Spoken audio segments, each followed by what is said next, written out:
Today in episode 36 of the podcast, we'll be discussing an update on Ahsoka Season 2, and Josh Brolin continues to collect big roles like Infinity Stones. We'll also break down the 4th episode of Lord of the Rings, The Rings of Power, and review the movie Beetlejuice Beetlejuice. I'm Brad, he's Josh, and welcome to We'll Bring the Popcorn.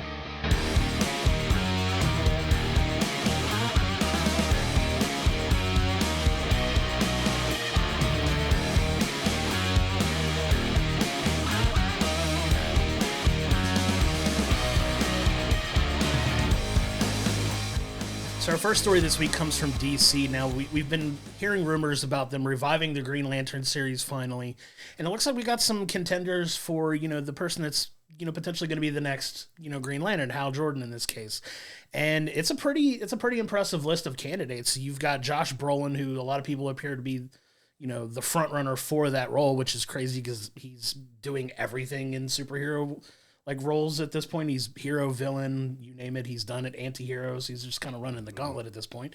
But you also got Ewan McGregor and Matthew McConaughey, who are also potentially the final three, depending on what report you're looking at, to play this role. But it's gonna be interesting to see if Josh Brolin actually takes this role on, because obviously with the Ryan Reynolds version of Green Lantern, it's left kind of a bad taste in a lot of fans' mouths, and it looks like they're going back to that well potentially. So if Brolin accepts, does that mean Deadpool 2 is a Green Lantern movie now? It just might be. It might have to actually be now.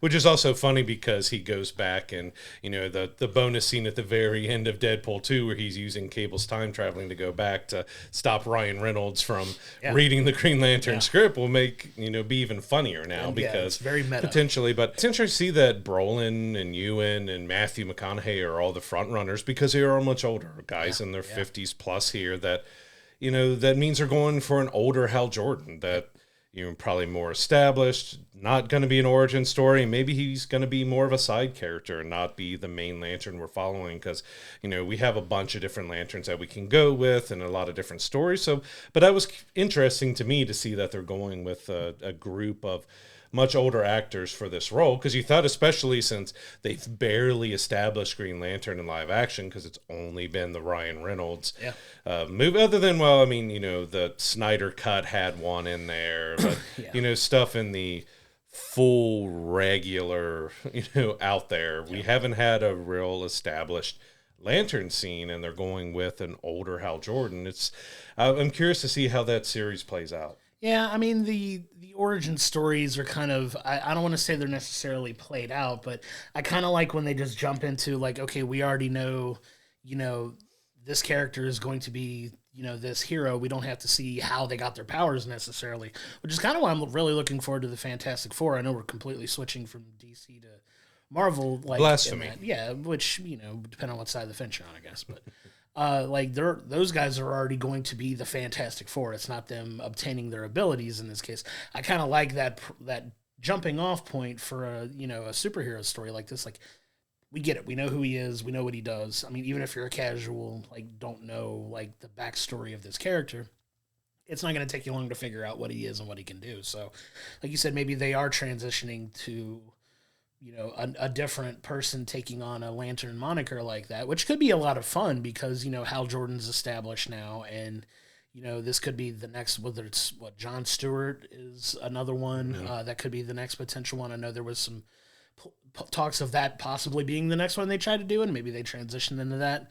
That could be a lot of fun to dive into if that's the route that they go. I know there were also talks of Chris Pine being one of the other major finalists, Timothy Olyphant, who's a fantastic actor as well, was possibly tied to it. Yeah, but they're all older, so it's not like it's Ryan Reynolds when he was still relatively younger making that role and it working. Now you have to have an established Lantern, and maybe they explore more of the Green Lantern core, which we didn't really get to dive a ton into, which would be awesome. I'd love to see that because there are so many interesting Lantern stories that you can tell if you wanted to take a deep dive into that, and hopefully that's the route that they're going. Yeah, I think this is definitely a big ensemble about the Green Lantern's core, so it's going to be interesting to see who takes the lead and what's the main story we're going to be following this, because you think, especially with big names like this, they're probably not going to be around in the series for too long, because I mean, if they're expecting it to be a multi-season series, that's some big names to try to carry along for many seasons and playing a big role. And,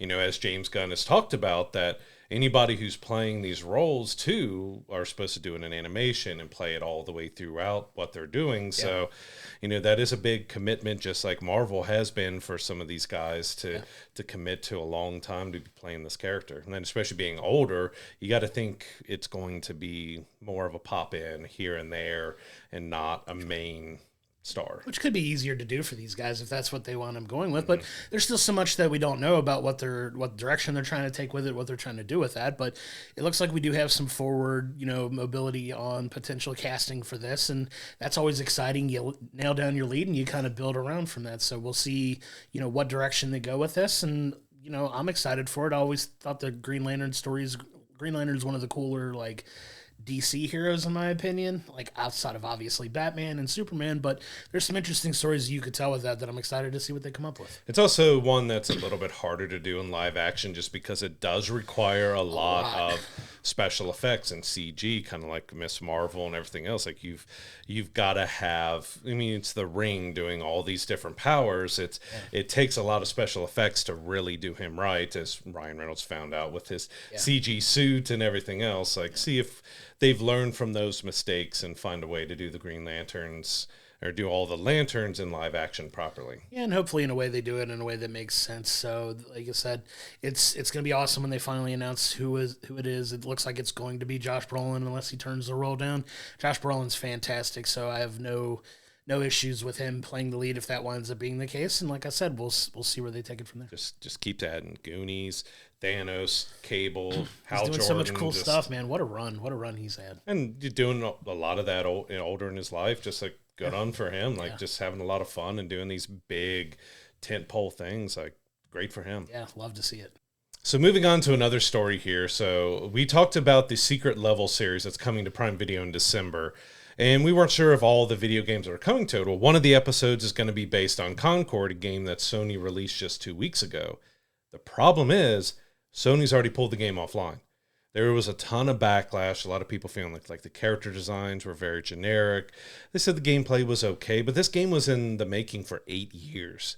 And to pull it offline after 2 weeks is really wild and crazy, but it does seem like they're going to allow that episode to still air in December. So 3 months after they pull the game offline, they're going to debut an episode in this anthology series. Yeah, and that just goes to show some of the power of backlash on the internet and what it can do for things, right? Like a game in development for that long that's outside of, some of your bigger games that are, taking forever, like anything Rockstar does, or Cyberpunk that wasn't without its issues, that was in development for seemingly forever. But this game seemed to have a lot of issues when it came out that sparked a lot of internet backlash. Enough so that they pulled the game, like you said. That's rare because a lot of times companies will stick to their guns. Like, nope, it's out. What are we going to do? We'll try to fix it in a later patch or something where they'll work on fixes to make the game more playable or more viable. But they pulled the plug on it, which is super rare because that's not a common occurrence for these companies. They usually, like I said, just stick to their guns. But it's going to be weird that it's going to be thrown into a TV episode. Obviously, I think it's because they were planning on it probably being a bigger deal than it was, and just incorporating it into the show, and the show's already, a couple months away from releasing. They can't really pull that episode, maybe.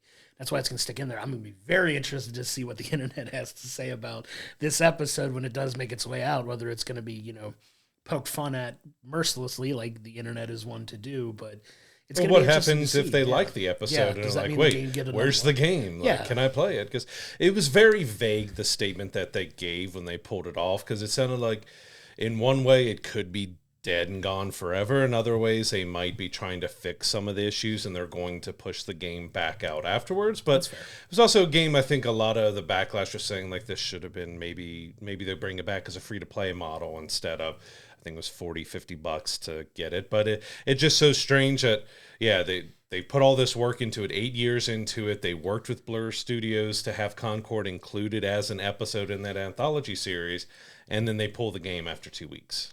It's crazy. It's a wild story to talk about because, like I said, this is such an abnormality in video games that it's having this integration into something else like this, that it's kind of unprecedented, really. And like you said, this could be one of those things that it gets mercilessly mocked when it comes out, or it could, like you said, drive interest in the game itself to, maybe have them re-release it and to kind of coincide with the series, and maybe that helps save the game. Who knows? But it's definitely a weird news story to talk about. Yeah, that gives you roughly 3 months to maybe fix all the issues, and then the episode comes out and it's like, surprise, we're back. Right, and it's just back out on the platforms and you can play it and everybody loves it. It'd be a fun redemption story, I think, if they could write the ship on it. But yeah, it was such a weird one. Like I've never seen anything like that. Like I can't remember of a news story like, obviously, one leading into the other like that, but it's just a weird thing that have a game just pulled immediately like that. And but 3 months from now you can watch an episode based on it.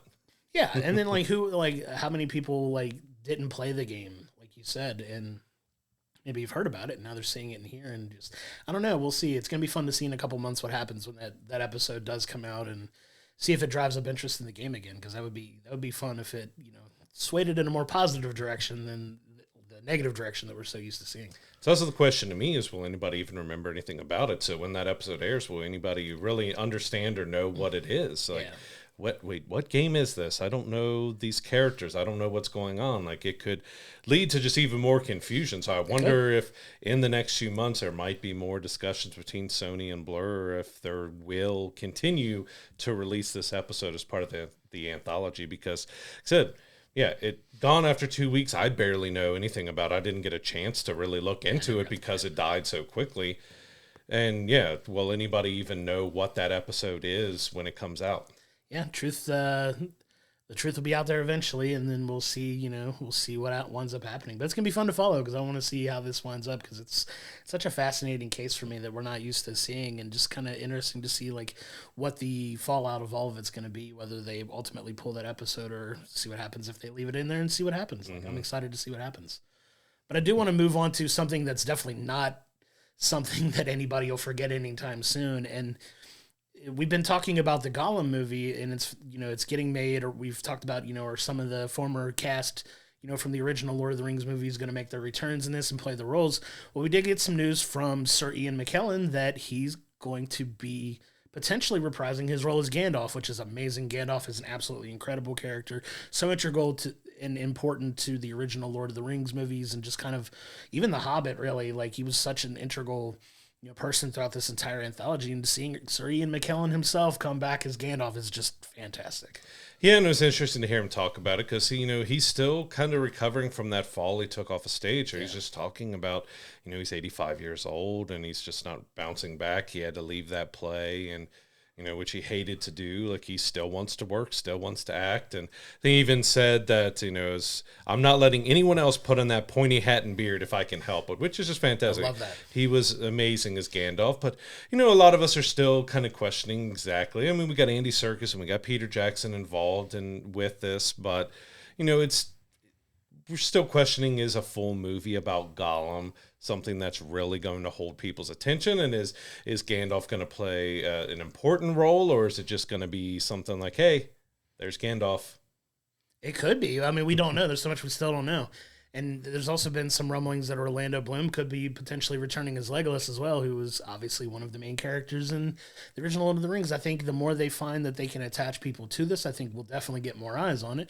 We'll see about the quality of the story. I have confidence that they're going to, whatever they make is going to be good. It's just, how is it connected to everything else, and will it stand on its own? I think it will, just based on who's potentially going to be working on this. But, time will tell on that. But getting Sir Ian McKellen in this is just, it's such a home run for me. I love Gandalf. I love him. I love his attitude towards it. He's like, yeah, as long as I'm around, nobody else is playing that role, which I love. I love that energy. So the fact that he's willing to still do it at 85, which you talk about, like, that's impressive. But you got to remember, he was he wasn't young when he made the original Lord of the Rings movies anyway, and that's not even talking about Christopher Lee. He started with a very very young guy, and Christopher Lee is. Who was a more advanced aged back then than even that. Like, what was he in his 70s, 80s? Yeah, he was in like 80s then, I pushing think, 80 when he made those movies, which is incredible. And just the fact that he's still willing to do it at that age, I love it, man. I love that energy, and I love that love and passion for his craft, that he's still like, what, I still want to do this. I still want to work.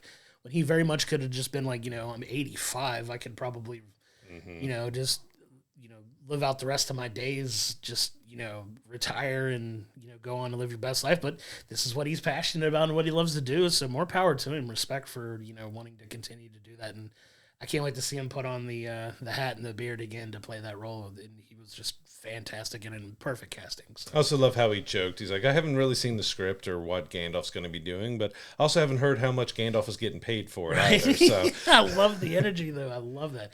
They'll take care of him to get him a part of that. So I'm that makes me a little more excited to see that than I already was. But you put him back in it, it's an automatic viewing. Yeah, so hopefully it's something that gives him some life and some good things to do, even though, being older, so it's standing around talking. But, it did look like with The Hobbit, he had some issues and some problems. There's some behind the scenes that showed that he was a little saddened by some of the recording because he was in a room by himself. Like, he didn't have the other actors to bounce off. He's talking to green screens or just something being held up to him to fill in for the hobbits and everything else. That he didn't seem to like that experience. So hopefully if he does return, that Gollum is a good experience for him, especially at his age and everything else, that he can come back and have a little fun with Gandalf one more time. Yeah, I'm looking forward to it. I can't wait. Moving on to Ahsoka. So since the first season ended, we haven't really heard much about it other than that we know that there's a movie that's going to be coming at some point that will wrap up The Mandalorian and the Ahsoka storylines, everything that they've kind of built there.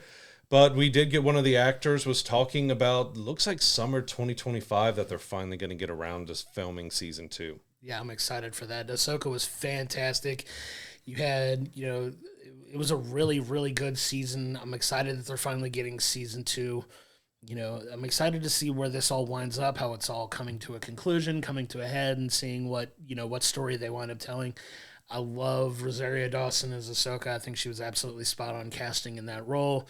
Love to see the return of Hayden Christensen even, to kind of get his big moment as Anakin in that as well. And let him take on the Star Wars, take on the Clone Wars version that we saw in the animated series, and bringing that to life was just so fantastic. Amazing. Seeing him in the outfit and the look and the hair was so good. I'm really excited to see how they wrap everything up. It looks like you said, summer of next year they're going to start shooting, which probably puts the release sometime in 2026, which is around the time the Mandalorian and Grogu film is going to come out anyway. So if I were to guess, I'd say summer 2025 they shoot it, summer of 2026 the TV show comes out, and maybe fall winter. Like, I know they like to release the Star Wars films later in the year around November, December time.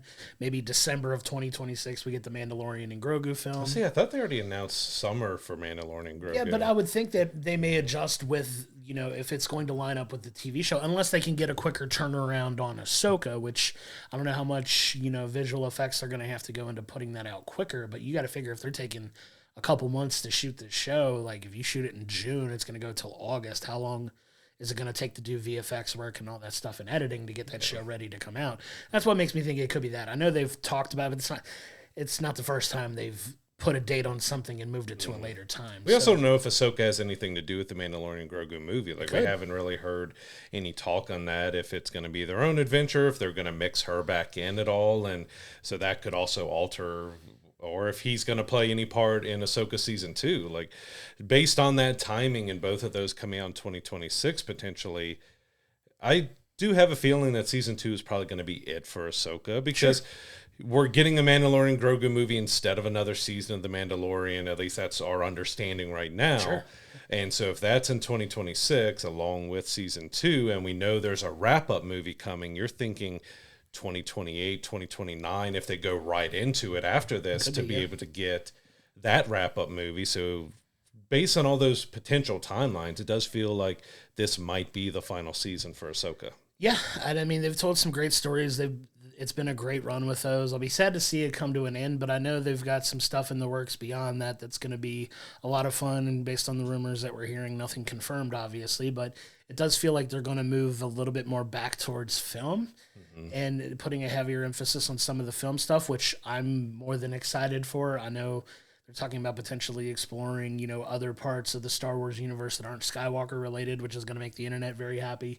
At least some of them, some of those people are going to complain no matter what, because the running joke is nobody hates Star Wars more than Star Wars fans. So we'll see how that all shakes out. But I'm excited to see them, culminate this story and not let it overstay its welcome, and put out extra stuff that they may not be as involved in creatively or as passionate about, or it could potentially turn it sideways and sour a lot of people on it, because it is something that a lot of people seem to agree has been a great story, and just done really well and kind of rekindled a lot of passion for Star Wars for a lot of people, just to see it come to this great conclusion in a way that, leaves everybody happy and ready to move on to whatever they want to do next. Yeah, because we do have Andor next year, which is ending with season 2. So it's supposed to be doing a lot of time jumps that brings us up to the Rogue One movie, right. Which they've also said this might change your view on some of the characters, some of the things that happen in Rogue One. Absolutely. So yeah, it looks like they are kind of wrapping up TV a little bit here and going back to films, which I'm all good for. But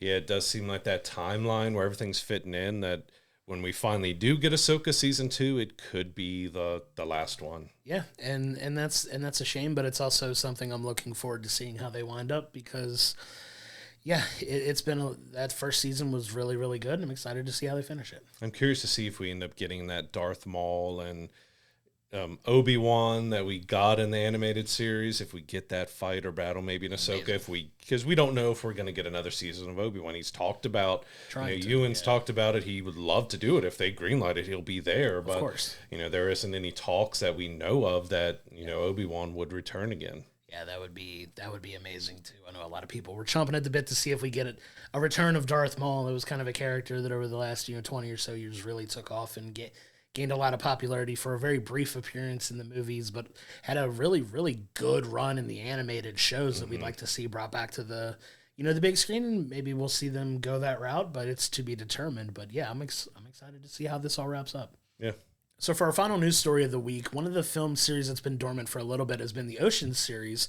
Oceans 11 came out in the early 2000s, amazing cast. It had George Clooney, Brad Pitt, Matt Damon, yada, yada. I mean, if you've seen it, you know who all's in it. It even had the Ocean's 8 spinoff with the all-female cast in 2018, which was really well done as well. But it looks like we're finally going back to that main cast again for the first time in almost 17 years. And it looks like Ocean's 14 is going to be potentially greenlit and made. I'm excited for that. Yeah, it's kind of crazy. Like, when I was looking back through that after seeing that Ocean's 14 was happening, I'm like, wait, 2007 was Ocean's 13, 17 years ago. I'm like, how has it been 17 years? But it's been a long time. But I always enjoy this film. It's fun, kind of campy, but smart in ways. Heist film, you star-studded. You even got Don Cheadle doing a British accent throughout it and everything. There's a great cast through all of it. I'm looking forward to see if they can get a good story behind it. It looks like they've got Edward Berger behind. He did All Quiet on the Western Front. He's in talks to direct it, so it could be really fun. But again, we never know. We said the same thing with Top Gun coming back and everything else after this long. There's 17 years. Is it going to be able to have the same type of, flair and impact and fun that the originals had? And I hope they do. They've always been some really fun films to watch. Well, if it winds up like the Top Gun series, I'm very excited about the possibility, because Top Gun Maverick was absolutely brilliant, right? Doesn't always work, but it could. These are those heist-type films. Those tend to do fairly well anyway. You throw all those actors into that cast again. I know it's talk of at least George Clooney and Brad Pitt being attached to it, which two big-time Hollywood actor names. So it's going to get a lot of eyeballs on it. We'll see who they add to it potentially. I'm going ahead and throwing out Glenn Powell. Glenn Powell would be fantastic in it as well. We love Glenn Powell. Glenn Powell could be in everything, and he has been. But throwing him in that would make a lot of sense too. But I'm excited about this, because those films are really good. I really liked all of those movies, so I'm excited to see another potential story here with these characters and see what kind of crazy hijinks they can get into, because it's a lot of fun. They're very underrated movies. I don't think they always get talked about as like these. It doesn't feel like it's always on a lot of people's top favorite movie list, but I'm going to spoil it and say Ocean's 11 is one of my probably 15 to 20 favorite movies.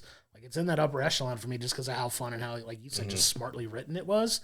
And to have an ensemble cast like that of so many big names and it works is not all that common. It was almost Avengers-esque before the Avengers kind of thing. With it really was. Big star. A lot of big names. Big stars in this film coming together, and they all gel and they all work. So I'm excited to see the next iteration of this and what it could look like. Because, like I said, those movies were a lot of fun, and I'm excited to see what story they tell. Yeah, I think if they can do it right and they get most of the cast back that they can. Of course, Bernie Mac was a part of it, but he's passed away, obviously, and you've got a few that have passed away now. So it's going to be interesting to see who the new blood is and how many of the old come back. But, I mean, yeah, you've got your main two and George Clooney and Brad Pitt back. So hopefully with them on board, they're going to get a lot of the other cast to come back and hopefully have a really fun time. Yeah, it hurt my heart when I was looking at this and saw that 2007 was 17 years ago. Just, it doesn't feel like it. It hurt my heart. So the Ocean's 11 came out in 2001. Yeah, which so, was 23 years ago. Which is insane. Yeah, we're getting old, man. We're getting old. You got that ibuprofen? Yeah, I have some right off camera. We'll take some when we break for this. But yeah, that's just crazy, man. Like it's been that long. You start looking at some of these stories when like how many different times have we had news stories now where it's like this is coming back after 20 years. It's been 30 years since we last touched this, and we're like, oh my god, it feels like we just saw some of these movies like, fairly recently, and it's just been that big of a gap of time. It's just like, where does the time go? I don't want to like wax poetic about the passage of time or anything, but it's crazy to think about. Please do. No, I'm not going to do that. But yeah, it's like you think it's maybe 2 or 3 years ago. Try 17. Right. Like, oh my God. Okay. Yeah. It's just time flies by, man, and it's crazy. But I'm excited. This has got the potential to be really fun. Yeah, I hope it is too, because like I said, I've really enjoyed all of them. Even the female-led spinoff was a lot of fun too, and. But to bring the main cast of guys back and stuff, I'm really looking forward to see how they can continue. And maybe they'll merge them together, and they'll bring the women in and the men in, and they'll have kind of a combined heist that they do together here. Yeah, and then they're all thwarted by Dwayne "The Rock" Johnson, right? That's because that's usually how that works, right? He'll play Hobbs, and we'll blend the Fast and Furious. We got Hobbs and Shaw. Go crazy. Here comes Vin Diesel with a getaway car. Right, yeah, talking about family. Let's just blend it all together, make it one big conglomerate. Bringing he's driving a Transformer. Let's just go all out. And then, Chris Pratt comes in riding a dinosaur or something. I don't know. We'll that's too far. You went too far. That's why we workshop things, right? So don't let us make your movies. So heading to our TV breakdown of the week, we have Lord of the Rings, or Rings of Power, Episode 4. So we got the launch kicked off with 3 episodes, which was kind of a lot to binge and take in, and now we've got down to the singular episode drops. But again, this is a series that it is controversial. There's a lot of people who just loathe it and despise it because Amazon didn't get all the rights to everything Lord of the Rings, so they can't use some story points or some things they can't use, so they're winging and making up a lot of stuff, and some stuff works, and some things don't. Sure. But I've enjoyed it for the most part. I'm not a huge stickler on it has to be exactly like the books and the whole story. I mean, I would like to have that consistency with stuff, but episode 4 did bring a big character into the Rings of Power universe that hasn't appeared in live action yet. So it's a popular character from the book, and he makes an appearance and potentially he's a fun character that a lot of people like from the book. There was a lot of discussion. Why wasn't he in Peter Jackson's films and stuff? But we finally get him here. But most of this episode, even though we do have many paths that still are continuing, we get a lot with the hobbits. So we get a lot of information that is released with Nori and Poppy and the stranger as they're still wandering through this desert. Yeah, because at the end of the last episode, we're going to get a little light spoilery now that we're 4 episodes in. So talking about some of the plot threads, if we're doing an episodic watch-along like this, we can't avoid. So if you haven't seen it yet, go watch the episode, come back and hear some of our thoughts on it here. But yeah, you get the hobbits looking for, the stranger now that they've gotten separated by the sandstorm that, the stranger created in the last episode that kind of blew them off. We didn't know where they wound up going. They wound up going to a different part of the desert, basically, and they're trying to find their way back to the stranger.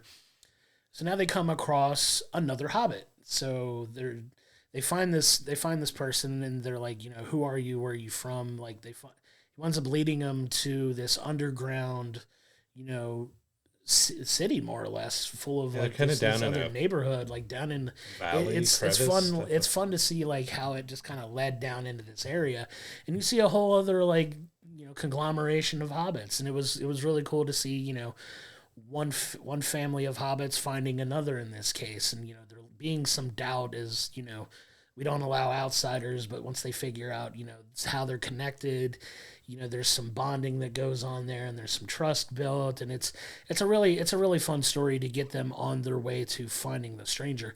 And you're starting to see a little bit of that starting to weave into each other a little bit and kind of come together. I think that we're going to wind up with, hopefully by the end of this season, where a lot of these stories are going to kind of conglomerate and meet up, and we get like a little bit more of a linear path than just like starting all the way out here and coming together kind of thing. But it seems like we're on that path. But it was really fun to see them, kind of move along and meet this other family of hobbits, to where they get some of the things they've learned over the years starting to make a little more sense and click in how things are in the real world for them. And it was a fun story for them. I really enjoyed that. And continue on that they kind of tied him up and was questioning him on stuff, and they brought up who the leader of theirs is, and it kind of brings up to the leader of the stores here, this group of hobbits, that there's more lore here when it comes to the hobbits. So we take into a painting and we see on the wall, and it's very clearly the Shire, and you've got Hobbiton, like,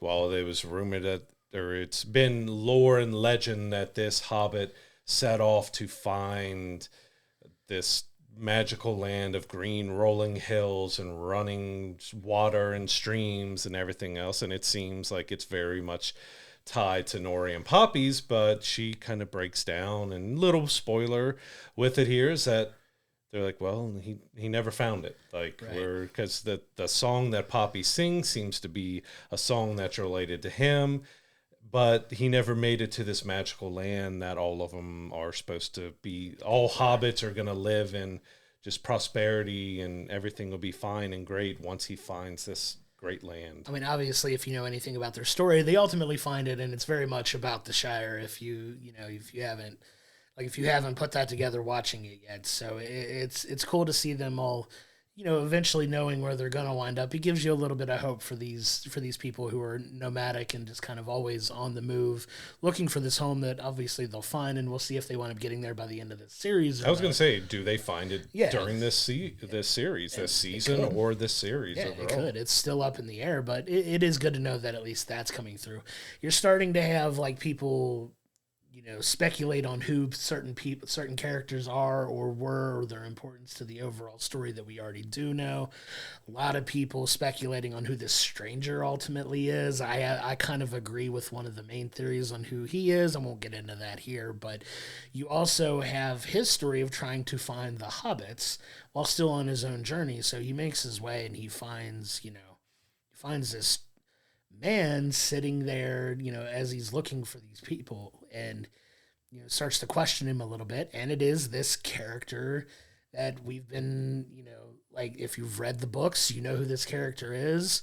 And he finally shows up, points him in the direction of a tree, and the tree swallows him up, which is a really weird, like, it was just a weird turn, like, what's going on with this tree kind of thing, and why is he swallowing the stranger all of a sudden? But that you get a little bit more of an advancement for the stranger story here too, where he's starting to kind of slowly figure out like what it means to be a wizard, and he's looking for his staff, and you get a little bit more information about that. And he's kind of this person that he meets is definitely not who he seems at first, but you wind up getting a little bit more of a backstory on him too, and what he is, and how long he's been around, and what he's about, and what he sees, and what he knows. And it's a lot of, it sounds complicated, but it's really not as much. They do a pretty good job of laying it all out in this episode, where you get a lot of exposition here, and it's done really well, I think.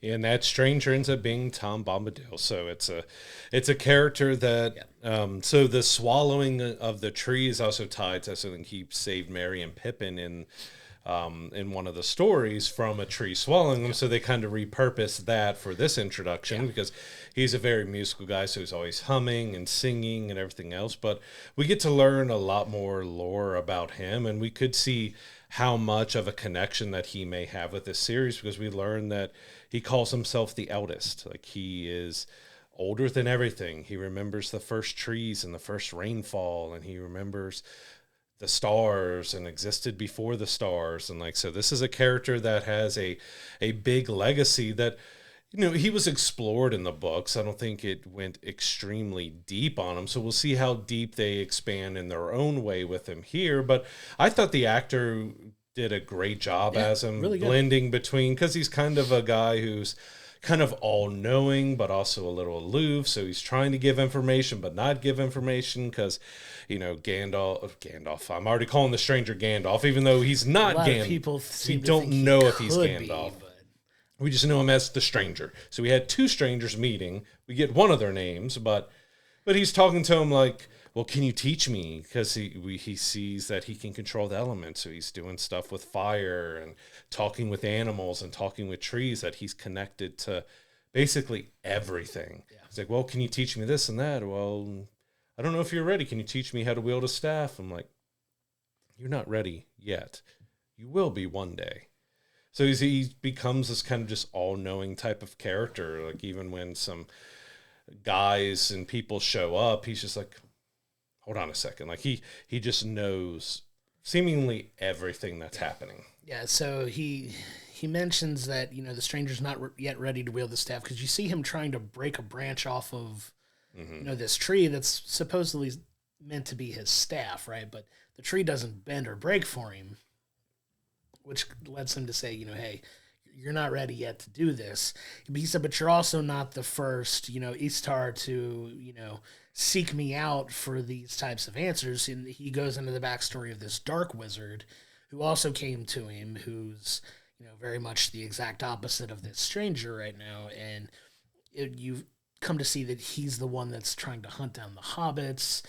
He's kind of pulling the strings of a lot of things right now, and he's not Sauron, but a lot of people are starting to speculate who this dark wizard is. If you've read The Lord of the Rings, who are the two main wizards? That's who a lot of people think that these two characters are, Gandalf and Saruman, right? Are they that wind up who these two are meant to be, right? We don't know, but that's where the speculation is going right now. But he's the other one that tried to seek him out. He's ready.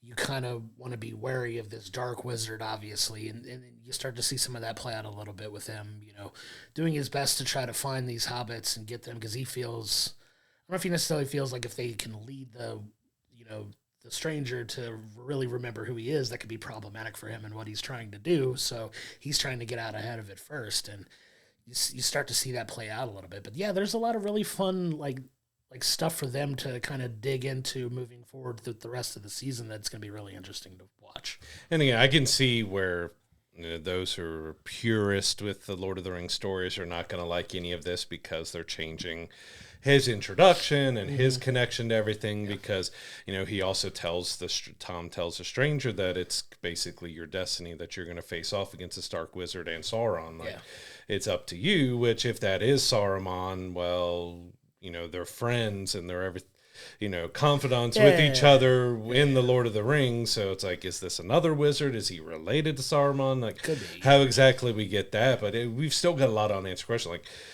I can see with a lot of people, this can be very hard to follow when it comes to, Lord of the Rings has always been very deep in lore. He created his own languages and stuff for these books, and he's written so much stuff, even things that he didn't fully complete, of just building out this world. And they're changing quite a lot of it, so we just got to see exactly where this is going. And we have the Hobbit story, we have the Stranger story, which they each have kind of their own paths now. Like, they're still on the same path, but now we've got this lore about finding the Shire, and then we have him. Well, now he knows he's got to face off against these wizards, but he still doesn't even know who he is. And right. It's a lot of stuff to get into. And we didn't really touch on man in this episode much. We went back over to the elves. So we did get some with the elves. So we got Elrond and Galadriel are kind of on a mission to find kind of what's going on there. Basically, Galadriel has been brought into the army, but she's underneath him, and he is still untrusting of her. He doesn't trust the ring, doesn't want to follow anything she's saying because he thinks the ring is in control. So there's a lot of interesting back and forth between her and Elrond, and to see how that goes. We also get them battling and get a lot more creatures from the Lord of the Rings being shown in this episode, which kind of where I get into where it's a lot, because we're dealing with wraiths, and we have the Ents, and we have like just so much stuff going on with these elves, and they also run into the orcs, and it's like, that's a lot. Like, this is an hour-long episode where we have the Hobbit story, the Stranger story, we have the Elf story, and that's not even all of the stories in here. Yeah, that's a lot. If you think that's a lot, it's because it is. But they don't waste any time in this show either, which I appreciate, because it's in an hour, but you get a lot of meat in an hour to kind of work through, and that's where I'm getting a lot of enjoyment out of watching this, because you also have this piece of the show where it's Arendir going on this rescue mission to find Theo, and he takes Isildur and Estrid with him, who we meet in this last episode. You come to find out in that episode that she's really a wildling who has this mark, and she winds up burning the mark through to create like this scar. Well, she gets caught in this episode by Arondir, who like notices the mark and kind of calls her out, and eventually winds up taking her prisoner, but knows like he needs her to help find where these people went because they are her people. And they go on this adventure, and that's where we run into the Ents, and they find Theo, and it's this really cool like back and forth with the Ents. The Ents are just fascinating beings in the Lord of the Rings, especially in like the Two Towers movie, which was really them like kind of fleshing out who they were and what they were about, kind of thing. And it's a really cool like face off that they have there, where they eventually get the Ents on their side. And it was a really cool like needle, it was a really cool thread in a story that didn't advance a ton, but I think we got them finally all bonding together and kind of moving towards the next mission that they're about to go on as well. And like I said, it's just so much to kind of keep track of in this episode, but I like it. It's busy, but it's busy in a way that keeps everything moving forward. It's not too stagnant. So that's what I appreciate most about this show so far. Yeah, when I said we didn't really touch on Man, of course we had Isildur was part of that storyline with finding Theo and everything, and with the woman, like is that eventually his wife? Like we've got kind of a love story that's building there, but we don't know exactly where it's going to go, because at the end we kind of get a twist like, oh, okay. But it was mainly like the queen and that part of the kingdom of men. We didn't really get a touch on that one, which is kind of good because it was already just loaded with so much stuff. Like, but I did enjoy pretty much everything that happened. Like we got some good movement on each side, but we're 4 episodes in of an 8-episode season. There's so much stuff that they're building up. Like it's just going to see, are they going to be able to get us, where are we going for this season with 4 episodes left after this? Because we've got them still feeling like they're at the beginning of the journey, that they haven't gone that deep in. Like the elves seem to be progressing a little bit more, because they end up coming along the orcs, who they suspect are marching, and it's related to Sauron, and that all this is building, and it looks like we're heading to a war and stuff. So they're progressing a little bit more. The hobbits were still stuck in that early to middle stage with them, and like, so there's still a lot to happen here, and we don't know how many seasons we're going to be having of the show. It's a very expensive show. It's a gorgeous show, as we've talked about, but like we're getting the story progressing, but where's it going? And we also didn't get anything else on the dwarves this episode either. So again, there's just, even though we had all of this crammed into 1 hour, there was still 2 big groups important to this overall story that wasn't touched on. We didn't even get Sauron and anything else with the rings that was being made with the other elves. We didn't get any continuers of that. So like felt we got so much, but there's still so much that we didn't touch on. Yeah, there's a lot to explore, and it's gonna be fun to see where they focus the next episode, because it did kind of feel like with the way these stories like progressed in the ways that they did, that you can kind of go away from it to kind of get to the other ones to kind of bring it out. And like I said, that's where I feel like they're branching out to come together, and you're starting to see where all of these are going to eventually start to overlap, because they're all connected, right? You have, this dark wizard who's going to have a connection to Sauron, that we know the stranger is going to play a big part in facing off with those two. That's going to involve the hobbits coming together. And obviously, you've got the elves on their hunt for Sauron. That's why I was saying, like, if you look at it from like a big picture view, you could see where it's all going to overlap and come together. It's branching out this way. We're still waiting for it to like start moving. Yeah, and I think we're going to start seeing that a little bit more, especially in the next episode or two, probably, where like you get these things out, and you're going to start seeing it contract, and they're all moving towards, okay, we know they're going to be here, so we're all working to here, and that's where I feel like it's going to get by the end of the season. But it's a lot of fun to watch them get there because they are telling you a good story. Like, I like when you have exposition like this because it does give you stakes. It helps you, attach to these characters and care about them and care about their motivations and care about their stories to where we do have it. It doesn't all need to be, action and, war and conflict all at the same time. We got a decent amount of action here. There was shorter action, but it was decent action. But you get a taste of it too, so it's not like beating you over the head with just that. Because, one of the things other shows don't do as good a job on, there's a lot of great fight scenes, but why do you care about the people involved in them? It's giving you reasons to care about all these people, and you see like where they're coming from and where they're going. So I think they're doing a good job of that. Now they need to take this and continue to push it all forward to a point where they can all come together, and it feels like that ensemble that it needs to be to kind of work towards the same common goal of ultimately stopping Sauron and saving Middle-earth. It's kind of where they're all trying to get to. They're just approaching it from all different points to come together to, eventually help that and make that work. So I'm excited to see where they move in the next couple episodes because there's a lot of fleshing out that they can do while also pushing it forward to get to that point. I think I'm excited to see where they take it. And I will say that the fight scene at the very end with the really orcs with Galadriel was fantastic. Awesome. Like it's elves. It's big over the top because they can pose and they move and they're cool. They're so just smooth and fluid. fluid when they do everything, and seeing everything she was doing there was a lot of fun. But we also leave her in a predicament at the end of this episode. Elrond just kind of walked off without her, but he believes she did it for the ring and not them. Yeah, bad reasons. It was all about saving the ring and not saving the other elves. But it's going to be interesting to see exactly how that story plays out. For those who don't know the whole lore and everything within where they end up and where they're at in the Lord of the Rings, movies and everything else, like it's going to be interesting to see where we leave these characters because there is such still butting heads and bad blood between Elrond and Galadriel and pretty much everyone. And where we go from here is going to be interesting because, we left in episode 3 where the rings were being made for the dwarves. So we've still got the rings to be made for man. Are we going to get that touched on in this season as well? Seemingly we are.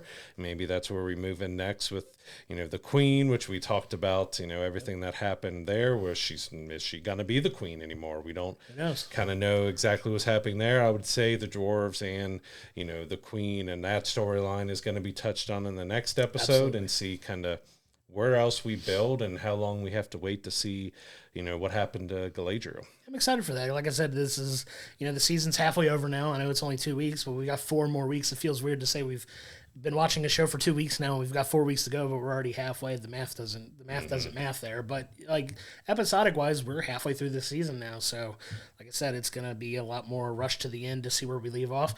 I got a feeling this may be a 3 or 4 season show, if I were to guesstimate. There's just so much more they can do, but I think at the very least it's going to be 3 seasons, depending on money and everything like that. It's still very highly watched, despite what a very vocal minority, I think, is what it is of people that are watching this show. Like very vocal about. It's got its problems, it's got its issues, and if you're a huge fan of Lord of the Rings, there's some stuff you can find problems with, an issue with, and it depends on. I'm able to let it go and just try to watch what they're trying to do. I'm separate. I know it's connected, but I'm separating this from the main Hobbit and the Lord of the Rings, like trying to take it as its own thing. It's an interpretation or an adaptation of a work that's already done. It doesn't always have to be 100% faithful.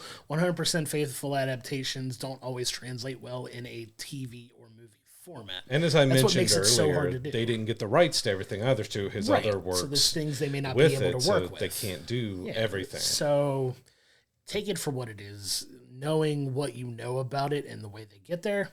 If you're able to separate those two, I think you'll find a lot of enjoyment in this series. But I'm having a lot of fun watching it. I'm not as anti it. Is it a perfect show? No, but I think it does a lot of things really well that has kept me on the hook for this show, that I'm ready to see it all the way through and see where they wind up taking it. Just because I am as faithful to the at least the original movies as I am, which eventually when we do have an episode where we talk about our favorite movies, it's going to be represented in there, and it's going to be represented very highly on my list. Spoiler alert, one of them I think is the perfect movie, but we'll get there.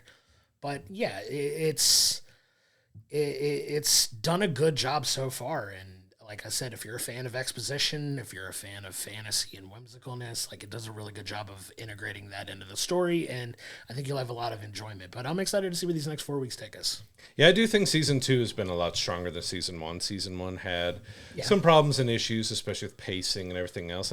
Again, there's so many stories going on. I think it's going to be at the end to see if the pacing was correct for season 2, because are we going to get any payoffs with the 37 storylines that are going on right now, which again, that's kind of part of Lord of the Rings. There are so many characters and so much stuff going on, but world. It can be a little hard to follow at times, but it's also, there's a lot of lore and a lot of stuff to go over. And I think they've done a fair job so far in season 2 of presenting something interesting that gets me looking forward to the next episode. Yeah, absolutely. And, we've got 4 more episodes left of the season, and we'll see where they go with that. But you can catch all 4 episodes right now of Lord of the Rings, The Rings of Power Season 2 on Amazon Prime.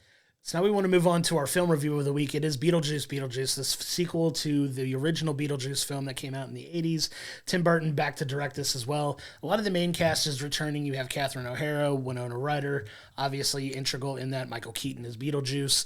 You also get the addition of, Willem Dafoe, Jenna Ortega as well as added to this cast. And I got to tell you, man, like I kind of went in fearful that it wasn't going to live up to, the original film in a lot of ways, because it is such a really well done, quirky, campy type movie that I didn't think it was going to hold up well. But I got to be honest with you, I was pleasantly surprised at how much I enjoyed the movie, because I feel it kept a lot of the same tones of the original, kind of updated and modernized it a little bit. And you still had, the musical numbers and some of the humor, and some of it's cheesy. A lot of it is cheesy, but I think it's the point of the movie, and it's part of the charm for me. Like, it doesn't always work, but in this case, I really feel like it worked, because it wasn't too much, but I think it was just enough. It was kind of just going back to that classic filmmaking of the original. It was trying to make you feel like you're kind of watching the original again, but in a different way. You got a lot of practical effects. You've got the sandworm still looking like the stop motion animation and everything with it. You got stop motion stuff with Beetlejuice with his eyes popping out and everything. I found it so just fun to see how easily Michael Keaton just slipped right back into Beetlejuice. He looked like he was just having a blast playing Beetlejuice again, and all of them, it has its issues, but I had fun with it overall. I was laughing and having a good time throughout this film. It was ridiculous. It was campy. It was silly. It was over the top. But it was a good time. I had a good time watching this, and it seemed like everybody making the film was having a good time, other than, Jenna Ortega, because she's supposed to be, an angsty young person who's rebelling against her mom because she doesn't believe that her mom can talk to ghosts, because that's kind of the basic storyline overall with Beetlejuice. Beetlejuice is that, we're jumping back into him 30 years later. So we have, Lydia is off doing a ghost house show. So she's talking to different people with their possessions and, talking about ghosts and stuff, but that's left her kind of leaving her daughter by the wayside. And we get to learn about what happened with the dad and everything like that. And then we get an update on where, the stepmom, where she is, and she's still crazy over the top with her art and everything like that. And so we're getting an update on where all these characters are. A few characters, get killed off, and we get to see exactly what happened there. But there's also some fun ways that they continue some characters on without having the original actors come back or anything like that. And we get classic scenes. We get the ticket taking and people who recently died sitting around, and we got some new and interesting deaths that we get to see in there. And we get a Danny DeVito, which it's been shown in the trailer, so it's not a spoiler with it, but his is short, but it's fun to see him as this zombie janitor type guy, and how that progresses. And we got some fun stuff, and like you said, William Dafoe in there was just such a silly, fun, over the top, because he plays an actor who was when he was living, was big on the detective type of crime movies, and so he died. And he's kind of continuing it in the afterlife, pretending to be a detective. And you have an assistant that's giving him coffee all the time. So there's just so many empty things of coffee being spilled and thrown away, and you get trash cans overflowing, and just cups. getting silly and over the top. But it looked like Willem was having such a blast doing that role as well. Yeah, and you get, it's a very meta take on itself, really, because it's almost like it's parodying itself without taking itself too seriously. You know what I mean? And it's so much fun. Like you said, they look like they were having a lot of fun filming it. I know Winona Ryder was very passionate about getting this movie made as well. Like, she even wrote it into her contract in Stranger Things that if this did get to be made, they had to work it out to where she could film both. And it's really cool to see her come back to the role of Lydia after all this time, and would it still hold up very well. And you kind of see where, her ability to speak to the dead comes into play. And part of the friction between her and her daughter is, well, you claim ghosts are real, but my dad is no longer with us and you can't talk to him. Why is that? And that does get paid off in a way in this movie. And you find out why that's the case without spoiling it, but you get a very definitive reason as to why they can't. And you start to get a little bit more of a look into like the afterlife and what goes into it, and where, people who are in limbo versus people that actually get to make it to the great beyond, as they like to call it. And there's a Soul Train. You gotta board the Soul Train. Just like Soul Train, so the those TV show. Yeah, it's a ton older like us understand that reference. Soul Train. It was so fun, but they have updated songs in it. It's, like I said, it's so cheesy, it's so campy, it's so funny. Like, the dialogue written for Beetlejuice Beetlejuice himself is just spot on. It's like there was a day in between him playing Beetlejuice in 88 to now. Yeah, and one of the fascinating things about it that I was reading about it and looking into like the background of how they went into making this, apparently Tim Burton didn't go back and rewatch the original for any type of inspiration in the second one. And watching this film, you couldn't tell, because it really felt like a faithful like transition from one movie to the other. Like, it very much felt like you went from, like you said, a day in between shooting the end of that film and the end of this one. And it was just smooth. It was seamless. Everything was done in a way that, practically for that setting would make sense.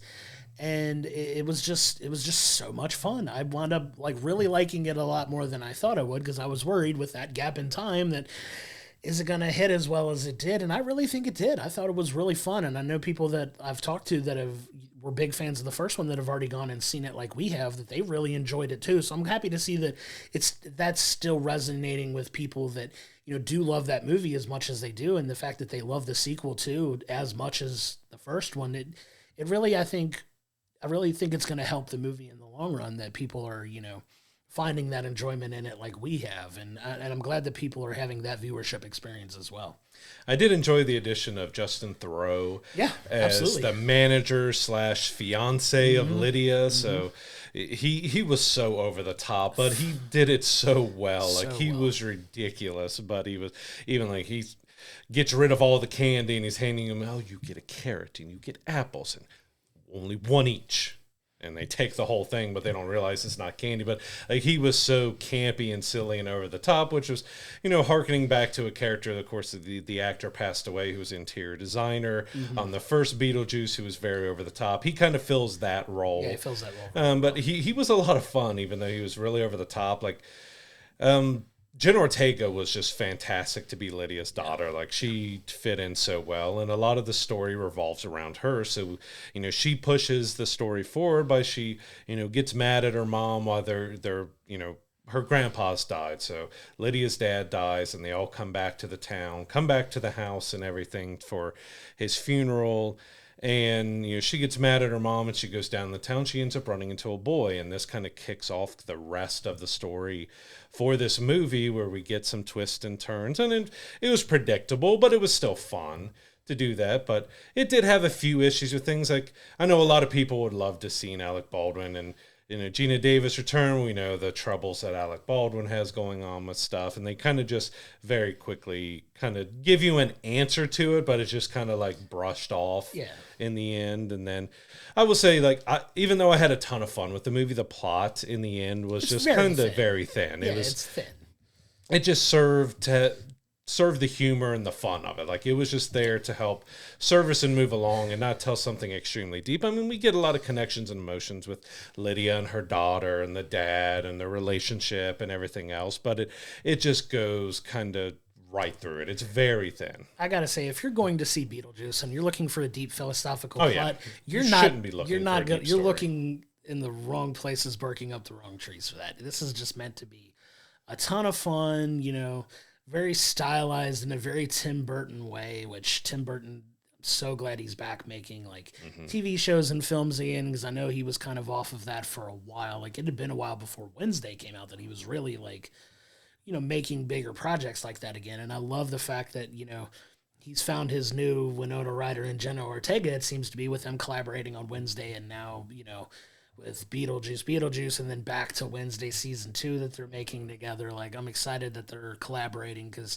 I really feel Jenna Ortega is like the this new generation's like horror icon, really. Like, she's, you know, had the horror films that she's done, and then the Scream franchise, and then Wednesday, and then, you know, coming back to Beetlejuice. Like, I really feel like she's kind of really coming into her own at such a young age, of like being this, you know, scream queen, for lack of a better term. And like, she does such a good job at this that it's going to be fun to see when she transitions from the younger roles to the more adult roles that she's going to wind up taking too. And it's going to be fun to see her career kind of just continue to escalate as it has been, because her star's shining really bright right now, and it's fun to see. But yeah, she does such a great job as, you know, the antithesis of Lydia here, and you get to see that relationship evolve throughout the film in a way that's practical for the film, and it makes sense. And you know, it'll be fun to see if they do ever come back for a third one of these, depending on how well it does, because it kind of leaves the doors open that it possibly could, to see where they would go next and to see how that would transition to another film. But yeah, this was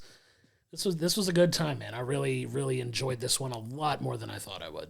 One thing that when you were talking about Jenna Ortega, which brought up some of the dance numbers and stuff, again, they looked like they were having so much fun. So she looked like she was having a ball, having the, you know, you got the possessed dance numbers that happen with Beetlejuice and stuff. But there's also some musical numbers throughout the film that I wasn't expecting, where you got Beetlejuice lip syncing to a bunch of different songs. And it's just, it's ridiculous and over the top, but it is so much fun. And Michael Keaton, the looks he gives at times, and especially when he's singing, like he's given his heart and his soul into lip syncing those songs, and it was a ton of fun. But I'd say probably one of the biggest things that stuck out to me with kind of it's not an issue, but it's something like this character pretty much could have been left out of the movie and didn't have much of an impact. And that's what we end up learning is his ex-wife. We learn the origins of Beetlejuice and how he died, and we get to see his ex-wife, who ends up being, you know, brought back to life in the afterlife, and she's going on kind of a rampage to find him. But in the end, she didn't really have much of a bearing on the movie at all. Like, she spends the whole movie trying to find him, and once she does, it's over in just a couple minutes. And it's like, okay, well, I mean, she looked great and the acting was great and there were some fun scenes with her, but it was like, in the end, like, her character really played no importance other than giving us his origin. It was a reason to include some of the other characters in the film, I think, and allow them to shine a little bit. So it was kind of, that was the vehicle that it served. But yeah, as far as like having this huge overall importance to the story, didn't really make that big of an impact. But at the end of the day, I'm not gonna lie, I didn't really care. Had this been a different movie, I might have, you know, picked it apart a little more than I did. But it like I said, you're not going for these films for the plot. You're going for the humor. You're going for the over-the-top campiness. You're going for the music stuff. If you love the original, turn your brain off and enjoy that stuff. It's going to check so many boxes if you like the original, and is a really faithful, you know, continuation of that story in a way that I think, if, like, I've told everybody that I've talked to about it already, if you love the first one, go see the second one. You will enjoy it. Yeah, I have a feeling if you liked Beetlejuice at all, that you're going to enjoy this one. Yeah, this is a lot of fun to go see in the theater. We had people in our theater laughing, clapping along, you know, just having a really good time, you know, seeing this movie, which is definitely needed. And it was a lot of fun. I can't recommend it enough. Go see it in the theaters if you can, because this is a fun. I don't know how long it's going to last. I haven't seen what the box office numbers for it are going to look like. I have a feeling it'll do pretty well. Our showing was sold out, so I know like a lot of people in our area went to see it, but we'll see what it winds up doing and how long it winds up lasting, because I don't know if it's going to make it all the way to Halloween necessarily. This seemed like a movie that would have been great to release at Halloween instead fantastic. of now. Like maybe once it's finished its run, they'll do a limited release back again around Halloween, and because it's a perfect, because I mean it takes place at Halloween, around Halloween and stuff too. So yeah, it's a Halloween movie, so maybe they'll do a re-release. But yeah, it was a ton of fun. It's campy, it's silly, it's ridiculous, it's over the top. The plot is thin, but just turn your brain off and laugh and have some fun. Like if you enjoyed the original Beetlejuice, even the that one was more about a couple that had passed away and they're finding their way through the afterlife and everything.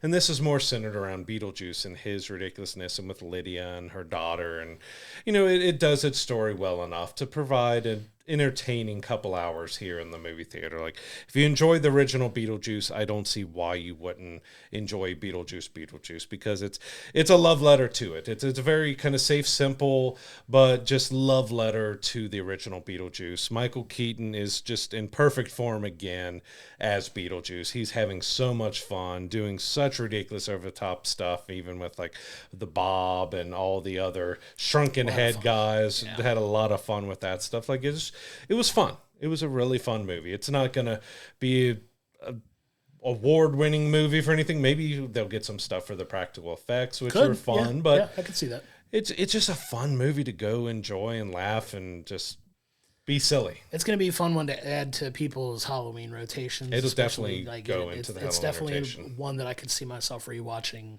around Halloween time or various other times. The rewatchability of the movie, I think, is very high, which in a lot of ways speaks to, just I like watching fun movies on repeat. You know what I mean? It doesn't always have to be, a life-changing story that I could throw on repeat. That's going to be one. I think that one's going to do really well, in my opinion, when it comes to like a TNT or a TBS, one of those that'll show it on like a Saturday afternoon, and you want to throw something on while you're cleaning the house. That's going to be one that I think people will like enjoy in that setting, if that makes sense to anyone else, because it makes sense to me. But it's like one of those movies that like it comes on and you want something on in the background while you're cleaning your house too. Like that's a good one to have on, and I think it'll make its way into a lot of people's Halloween rotations too. Yeah, I definitely believe with you. It's going to be added to the Halloween rotations for people that are going to watch all throughout October and the spooky season. So because it's got light horror elements, it's horror comedy. So I mean, there's some little scare, and not exactly scares, but it tries to get you with a few things, because you get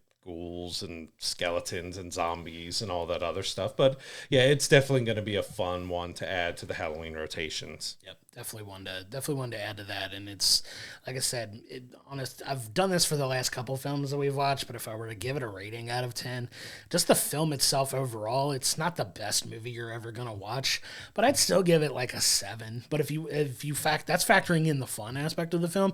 If I were to just give it a 1 to 10 on a fun scale, it's like an 8 or 9 as far as like fun, like a fun watch. So if you're looking to just go have fun and watch a movie, this is definitely one to check out. Yeah, it's just fun, silly, campy, ridiculous, over the topness. Just go in, relax, enjoy, watch a movie, and have a ton of fun with it. We can't recommend going and seeing Beetlejuice enough. It is just one of those just light, refreshing, fun, even though it's dealing with death and everything else. It's a light, refreshing, fun movie that you can have a really good time with it, especially those who are over 40 or around 40 and even, older than that are going to get a lot of enjoyment out of it because of the Soul Train references and the old callbacks to Beetlejuice and everything of that time. Like it was just a lot of fun. But Beetlejuice is in theaters now. Go check it out. Absolutely. So coming up this week, we have Speak No Evil. So we've got James McAvoy in a horror film that looks quite a thriller horror that looks pretty good. I'm excited to see that one. And then we have The Killer's Game, which we've got Dave Bautista playing a hitman who thinks he's dying and puts a hit out on himself, but, well, you're not dying. And now he's got to try to survive all of these other assassins who are out to get him. Yeah, that one looks like a lot of fun, too. So 2 really good movies that I'm looking forward to going and checking out, because it's if you go to the theaters frequently, like we were talking about this before we went on, it feels like I've been seeing the trailer for Speak No Evil for like a year. It feels like every movie we've, outside of the kids movies that we've gone and seen, like the Pixar and the the animated films we've gone and seen, every other non-animated film feels like it's had this trailer in front of it for like a year. Like it's finally here, finally coming out. I'm excited to check it out. It looks really good. It looks, he looks creepy and sinister, and I'm excited to see him take on a role like that because it's so bulked up. It looks like, he looked like he got jacked for this movie too, which is good for him. And like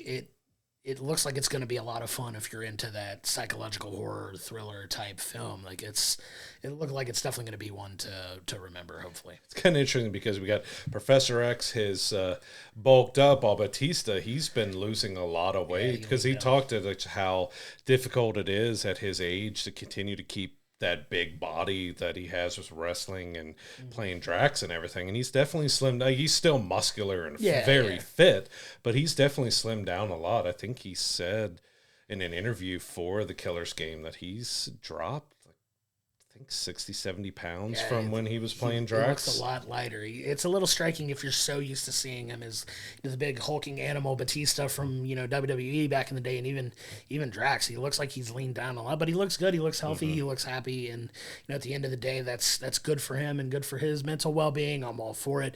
That movie looks like a lot of fun as well. It's definitely going to be a turn your brain off and enjoy the action kind of film. I don't know how strong the plot in that one's going to be, but the action looks phenomenal in it. Yes, have him reuniting with Pom Klomp from Guardians of the Galaxy, so she gets to play a role in that movie. Looks like Terry Crews is in that film as well too, so that's got the potential to be a lot of fun. I'm looking forward to checking both. Yeah, it could be a fun, campy, over the top type of action film to watch. For sure. Over on the streaming side, we have Uglies coming out on Netflix on September 13th. So you wouldn't be able to tell by the name, but that's kind of a sci-fi film that's about society now is.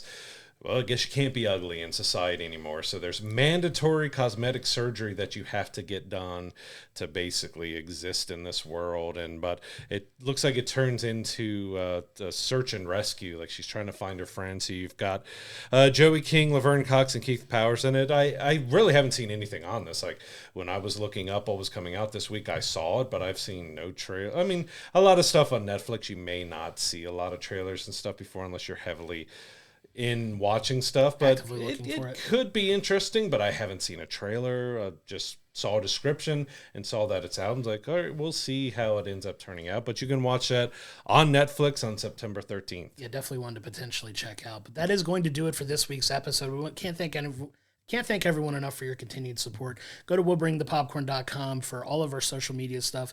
If you like us on YouTube, don't forget to like the video, subscribe to the channel so you're getting the episodes when they drop every Monday. If you're listening in the audio realm, please don't forget to give us a 5-star review on whatever platform you're on. I've been looking at some of the reviews, been a lot of positive stuff. Can't thank you enough for that. We have merch. If you go to our website, you can get the link to our merch store. Got some really cool shirts, some other really nice things for you to check out, and we'd appreciate your support there. But coming up next week, we are going to be reviewing the 5th episode of Lord of the Rings, Rings of Power Season 2. And we're also really cool. I'm excited about this. We are getting an extra early advanced screening of Transformers 1, the new Transformers animated film, kind of computer graphic film. We get an advanced screening of that. I'm excited for it. We get to be reviewing it early, well before it comes out in theaters, because I think we're seeing it, a week and a half, 2 weeks before it's supposed to come out for everything in? Yeah, so excited for that. And we're going to be reviewing that coming up next week. We're excited for it. Yeah, I'm looking forward to that. Yeah, for sure. So until next time, I'm Josh. He's Brad, and we'll see you next week.